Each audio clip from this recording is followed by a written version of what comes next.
सरकार अपनी तरफ से हालात पर कंट्रोल करने की पूरी कोशिश कर रही है, लेकिन युद्ध का असर दिखने लगा है। युद्ध की वजह से तेल और गैस के दाम भारत में भी बढ़े हैं, लेकिन कीमत में इस बढ़ोतरी से अभी लोग प्रभावित नहीं होंगे। कुछ चुनिंदा चीजों के दाम ही बढ़ाए गए हैं। सरकारी तेल कंपनियों ने आज कमर्शियल एलपीजी सिलेंडरों की कीमतों में करीब 195 रुपए की बढ़ोतरी की है। दिल्ली में अब 19 किलो वाला कमर्शियल सिलेंडर 2078 रुपए में मिलेगा। इससे पहले 1 मार्च को कमर्शियल सिलेंडर के दाम 115 रुपए बढ़ाए गए थे, यानी 1 महीने के अंदर अंदर कमर्शियल सिलेंडर 310 रुपए महंगा हो गया है। इतना ही नहीं, आज पेट्रोल और डीजल के दामों में भी बढ़ोतरी की गई। इंडियन ऑयल कॉर्पोरेशन ने प्रीमियम पेट्रोल में 11 रुपए प्रति लीटर की बढ़ोतरी की।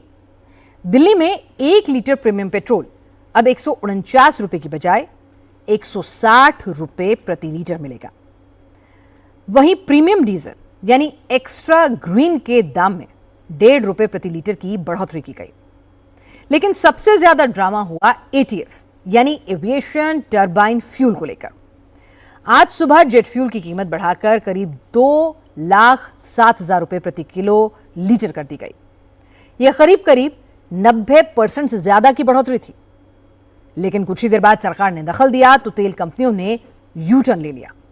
दाम कम करके 1,04,000 रुपए प्रति किलो लीटर कर दिया, यानी करीब 8.5% की वृद्धि। लेकिन आम लोगों को सबसे ज्यादा दिक्कत कमर्शियल सिलेंडर के दामों में बढ़ोतरी से हो रही है। उन लोगों को बहुत ज्यादा मुश्किलें हो रही हैं जो मेहनत मजदूरी करते हैं और रेहड़ी ढाबों में खाना खाते हैं। रेहड़ी पटरी वालों ने चाय, समोसा, कचौड़ी जैसे खाने पीने की चीजों के दाम बढ़ा दिए। 100 रुपए का हम पहले खरीदा करते थे, अब आज से बता रहे हैं बढ़ गया है रेट। तो अब 2100 रुपए समथिंग का मिलेगा। अच्छा, तो ये कीमतों में कीमत भी बढ़ाएंगे अब आप लोग?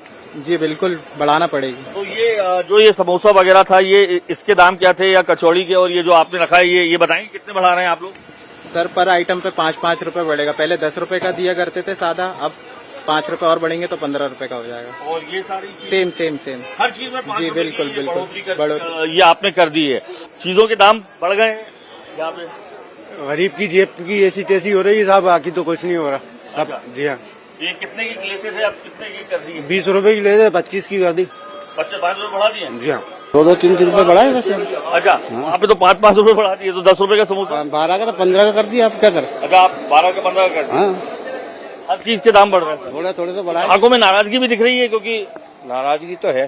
क्या बोल रहे हैं सर, 5 अब वो क्या कर सकते हैं। अब जब अपने कोई सामान बढ़ के मिल रही है हर चीज, तो अपने को भी 1-2 रुपए बढ़ाने पड़ रहे हैं। अच्छा, तो जो 1900 का सिलेंडर था वो 195, चूंकि दाम बढ़ गए तो 2100 का हो गया है। अच्छा। वो भी बड़ी मुश्किल से मिल रही है, बड़ी दिक्कत से मिल पा रही है सिलेंडर। और ये कुछ दुकानें जो बंद थी, अब सिलेंडर के चक्कर में, ये मेरी दुकान है, आज सिलेंडर नहीं है, बंद है आज मेरी। अच्छा, आज बंद है। जैसा कि ये दुकानदार कह रहा था कि महंगे होने के बावजूद कमर्शियल सिलेंडर मिल ही नहीं रहे। ऐसे में कई गरीब दुकानदार अपने घरेलू सिलेंडर से रोजगार चला रहे हैं। पटना में इंडिया टीवी संवाददाता नीतीश चंद्र जब आज कमर्शियल सिलेंडर महंगा होने पर दुकानदारों का रिएक्शन ले रहे थे, तो वहां उन्होंने देखा कि ज्यादातर रेहड़ी पटरी वाले डोमेस्टिक सिलेंडर से काम चला रहे हैं। हालांकि घरेलू सिलेंडर भी इतनी आसानी से नहीं मिल रहा है, लेकिन इनका कहना है कि घर पर तो फिर भी लकड़ी और चूल्हे पर खाना बना लेंगे, लेकिन बाजार में बिना सिलेंडर के काम करना मुश्किल है, और इसीलिए घरेलू सिलेंडरों के दुकान पर ये लेकर आ गए हैं। एक ही दिन में जिस तरह से कमर्शियल सिलेंडर, प्रीमियम पेट्रोल और जेट फ्यूल के दाम बढ़े हैं, उससे विपक्ष को सरकार को घेरने का मौका मिल गया है। कांग्रेस नेता प्रमोद तिवारी ने कहा कि अगर प्रीमियम पेट्रोल को छोड़ भी दें तो कमर्शियल सिलेंडर और हवाई जहाज का तेल महंगा होने से आम लोगों पर इसका कुछ ना कुछ असर जरूर पड़ेगा, क्योंकि आजकल मिडिल क्लास भी हवाई सफर करने लगा है। सरकार तो कह रही है कि सरकार पूरी तरह तैयार है हालात से निपटने के लिए। एक्साइज में जो छूट दी वो जनता तक नहीं पहुंची।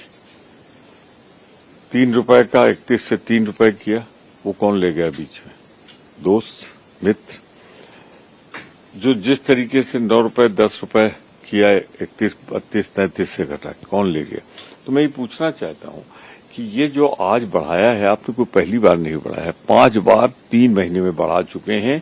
111 रुपया, 1 जनवरी को 50 रुपए, 1 फरवरी को 31 रुपए, 1 मार्च को 7 अप्रैल को 115 रुपए और अब 218 7 मार्च को बढ़ा ही चुके हैं। तो कुल मिला के मैं कहना चाहता हूं ये लूट रहे हैं दोनों हाथों से जंग के नाम। सरकार की तरफ से जवाब देने कोई मंत्री तो सामने नहीं आया, लेकिन बीजेपी के राज्यसभा सांसद दिनेश शर्मा ने कमर्शियल सिलेंडर के दाम में 195 रुपए की बढ़ोतरी को मामूली वृद्धि बताया है। दिनेश शर्मा ने कहा है कि आम लोगों के लिए तेल और गैस के दाम स्थिर रखे गए हैं। ऐसे में युद्ध की वजह से महंगे हुए तेल की कुछ ना कुछ कीमत तो वसूली ही जाएगी। अभी तक जनता की जो जरूरत की चीजें हैं वो सप्लाई है और घरेलू सिलेंडर में या गैस में किसी प्रकार का कोई वृद्धि नहीं है। लेकिन जो कॉमर्शियल गैस है उसमें भी आंशिक ही कहेंगे हम इसको, क्योंकि पूरी दुनिया में जिस प्रकार से गैस के मूल्यों में और पेट्रोल डीजल के मूल्यों में कई गुना वृद्धि हुई है, भारत में अभी उसका जो दुष्प्रभाव होना चाहिए वो दिखाई नहीं पड़ रहा है, क्योंकि यहाँ की जनता के प्रति जवाबदेही का भाव लेते हुए केंद्र सरकार ने बहुत सारे नियोजन किए हैं कि सप्लाई व्यवस्था ना बाधित हो और जो मूल्य है वो एकदम से बढ़ने ना पाए। अभी सरकार ने छूट भी दी थी डीजल और पेट्रोल पर, तो मैं कह सकता हूं कि सरकार सतर्क भी है और चिंतित भी है। मिडल ईस्ट के हालात की वजह से पूरी दुनिया में पेट्रोल, डीजल और गैस की किल्लत है। यूरोप में गैस के दाम 70% तक बढ़ गए हैं, लेकिन हमारे यहां अभी नॉर्मल पेट्रोल, डीजल की कीमतों में इजाफा नहीं हुआ है। जेट फ्यूल और कमर्शियल गैस की कीमतें हालांकि जरूर बढ़ी हैं, लेकिन इससे अगर देखें तो आम लोगों पर सीधा असर नहीं होगा। उम्मीद बस यही है कि स्थिति लंबे वक्त तक नहीं रहेगी। अगर ईरान और अमेरिका की जंग लंबी खिंची तो असर हमारे देश पर होना भी लाजमी है। आपकी और हमारी जेब पर भी असर पड़ेगा।